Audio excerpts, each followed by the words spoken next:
환자분이 오셨습니다. 회전근개 파열이 지금 되어 있고 충돌 증후군이랍니다. 그런데 힘줄 상태가 많이 너덜너덜해서 좀 다듬자라는 얘기를 들으셨대요. 그리고 필요하다면 부분적으로 좀 꼬매겠다라는 얘기를 들었다고 합니다. 어깨 충돌 증후군이라는 게 도대체 무엇인지 알만한 분은 다 아시겠지만 조금 더 디테일하게 알아보죠. 그리고 어떻게 하면 예방할지에 대해서도 알아야지 되겠죠. 지금 보고 계신 이 환자분은 회전근개 파열이 있고 충돌 증후군이 전형적으로 있는 분이세요. 이분 처음 상태 좀 볼까요? 다시 한번 확인해 보겠습니다. 옆으로 올려보세요. 아프면 말씀하시고. 네, 아파요. 여기서? 네. 여기서요? 이 부분에서 현재 이분이 아픈 걸 느끼세요. 그런데 제가 확 꺾으면 네, 올라가는데 아파요. 방금 뭐라 그러셨냐면은 올라가긴 올라가는데 아프다고 얘기를 하셨죠. 그래서 걸렸는데 지금? 걸렸어요. 그리고 저희가 평가를 해보면 아프다고 말하는 부위에서 어깨가 좀 걸리는 게 있어요. 그 느낌이 있으시죠? 예, 자연스럽게 안 올라가고. 네. 이게 충돌 증후군입니다. 뭐 단순하게. 자, 이분에게 제가 뭔가를 합니다. 현재 이분은 어깨가 지금 부딪히는 분이에요. 근데 전혀 다른 부위에서 제가 이상한 걸 합니다. 치료는 정말 다양해요, 여러분. 제가 지금까지 치료했던 부위는 아픈 부위를 절대로 건드리거나 뭔가 처치한 게 단 1도 없습니다. 그냥 아픈 어깨 주변만 제가 건드렸어요. 자, 뭐라 그러신지 한번 들어볼까요? 팔 옆으로 한번 올려보실 건데요. 잠깐만요. 자, 올려보세요. 예. 걸리면 말씀하세요. 네, 아파요. 여기서 자, 하나, 둘, 그렇죠. 걸리는 거 어떠세요? 많이 올라가요. 네, 걸리는 거는 뭐 이제 여기서 걸리거든 이제. 네. 그죠? 예. 이렇게 걸려요. 자, 이제 아까하고 좀 다르게 좀 범위가 좀 늘어나긴 했는데 아직까지 불편한 건 사실이에요. 이렇게 또 뭔가를 합니다.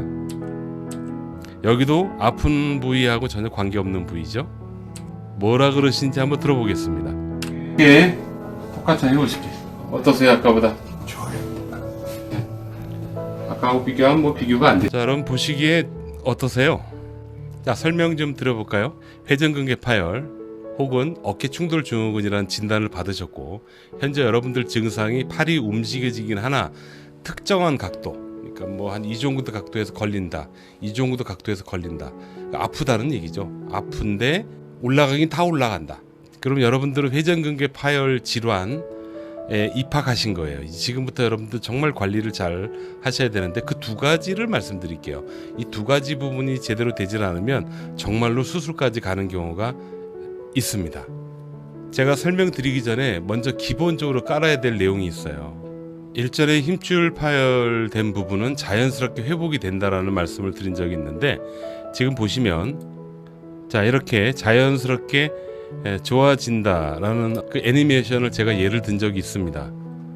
자, 그걸 기본으로 깔아야 됩니다. 여러분 1년에서 1년 6개월 정도 지나면요, 파열 아주 심한 경우가 아닌 경우에는 대부분 회복이 됩니다. 자연 회복을 얘기하는 거예요. 다만 회복이 돼도 새 것처럼 완전히 되지는 않아요. 마치 그 상처 이후에 흉터가 남는 거하고 마찬가지다라고 보시면 되겠어요. 수술한다고 새 거 되는 것도 아닙니다, 여러분. 그것도 알고 계시면 좋겠죠. 충돌 증후군 회전근개 파열 시작이 되는 즈음에 여러분들이 집중하셔야 될 두 가지 중 그 첫 번째는 바로 통증 조절입니다. 어깨는 염증기, 치료기, 회복기라는 과정을 거치면서 한 1년 6개월 정도를 써먹는 거예요. 시간이 그 정도 필요하다는 얘기입니다. 특히 처음에 아프기 시작하는 염증기 때는 통증이 굉장히 심해요. 그래서 통증 조절이 잘 돼야 됩니다. 통증 조절이 잘 되질 않으면 관절이 굳고 관절이 굳으면 더 아픕니다. 아프면 더 굳습니다. 이게 서로 이렇게 더 나빠지는 쪽으로 가게 돼요. 결국 뭐냐면 관절이 굳은 상태로 치료기로 넘어가게 되면 굳은 상태로 지내게 되는 거죠. 그럼 팔이 뻣뻣해지는 거예요, 이렇게. 대부분 통계적으로 봤을 때 어깨가 굳어 있는 경우에 정말로 1년 6개월 정도 고생합니다. 그러나 통증을 잘 조절하고 관절이 굳지 않게끔만 해준다면 여러분들이 고생하는 기간이 현격하게 짧아진다는 걸 꼭 알고 계세요. 이 부분은 제가 책대로 말씀을 드리는 겁니다. 여러분들이 집중하셔야 될 그 두 번째 이야기는 추운 겨울날 팬티 입고 밖에 나가서 춤추지 않기입니다. 제가 자주 인용하는 문구인데요. 여러분 그 감기 환자가 감기가 다 나았어요. 감기가 다 나았다고 추운 겨울날 팬티 입고 밖에서 춤을 추면 도로 감기에 걸릴 수밖에 없을 겁니다. 어깨가 바로 그래요. 아니 어깨 말고 모든 질환이 똑같아요. 여러분들이 아무리 좋은 치료를 병원에서 받으셨다 하더라도요, 어깨를 올바르게 사용하지 않으시잖아요. 그렇게 되면 100% 도로 아픕니다. 왜? 어깨 충돌 증후군이라는 병명이 왜 나왔겠습니까? 충돌이 생기니까 나오는 거겠죠. 보통 어깨 근육에서 충돌이 많이 일어나는 근육은 요 근육입니다. 여기를 확대해서 보면요, 여기 마치 터널처럼 보이지 않으세요? 터널에 기차가 지나가는 것처럼 구조가 되어 있죠. 여기가 팔을 자꾸 들고 움직이고 할 때 이 어깨 부분에 이렇게 움직이게 되면 이 부분이 자꾸 마찰이 일어나는 거죠. 마찰이 이렇게 일어나면서 이 부분에 서서히 염증, 부딪히니까 이렇게 빨갛게 염증이 발생되는 겁니다. 그렇습니다. 충돌 증후군 혹은 회전근개 파열 처음 막 시작하는 막 아픈 상태, 그런 상태에서 여러분들이 조심하셔야 될 거는 바로 팬티 입고 밖에 나가서 춤추지 않는 겁니다. 올바르게 어깨를 사용하는 방법을 여러분들이 익히셔야지 됩니다. 유튜브에서 익히지 마세요. 병원에 가서 익히세요. 정형외과 선생님들은 여러분들의 힘줄 상태, 뼈 상태를 아주 전문적으로 보시는 것처럼요, 건강하게 운동을 하는 방법을 전문적으로 알려줄 수 있는 분들은 물리치료 선생님들입니다.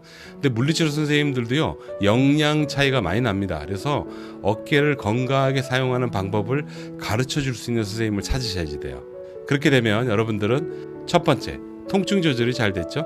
통증 조절이 잘 되면 일단 안 아프니까 좋을 뿐만 아니라 관절이 굳지 않으니까 빨리 좋아질 수 있는 이유가 됩니다. 그 상태로 건강하게 쓰시는 거예요.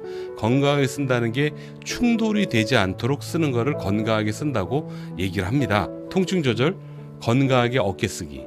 오래 안 가요, 여러분. 그러니까 실례로 제가 근무하는 병원에 오시는 그 환자분들 보면은 정말로 오래 안 가요. 평균적으로 아무리 심해도 한 석 달을 넘기지 않습니다. 회복기라고 한 1년 이상 걸린다 그랬는데 그 기간 동안에 안 아프다고 막 쓰지 마세요. 자꾸 쓰다 보면은 자꾸 충돌이 일어나 가지고 정말로 힘줄에 문제가 와서 나중에 수술할지도 몰라요. 그거는 개인적으로 여러분들 몫이니까 알아서 판단하시고, 충돌 증후군, 회전근개 파열 진단을 받으신다면 수술 같은 거 바로 하지 마시고 일단 통증 조절 잘 하시고 어깨에 충돌이 일어나지 않도록 건강하게 어깨를 쓸 수 있는 방법을 꼭 배우시라. 그 상태로 1년 이상 잘 유지하시라. 이게 오늘 주제가 되겠습니다. 그렇게 되면 그렇게 애끓이지 않고 판 크게 벌리지 않고 충분히 좋아집니다. 이건 제 경험이기도 하고 실제로 저희 병원에 오시는 많은 환자분들의 사례가 되겠습니다. 팔을 못 올리다가 이렇게 보시는 것처럼 올리면 얼마나 좋아요. 예, 그렇지 않습니까? 안 아프고 사는 게 가장 행복한 거라고 생각합니다. 여러분 건강하십시오. 감사합니다.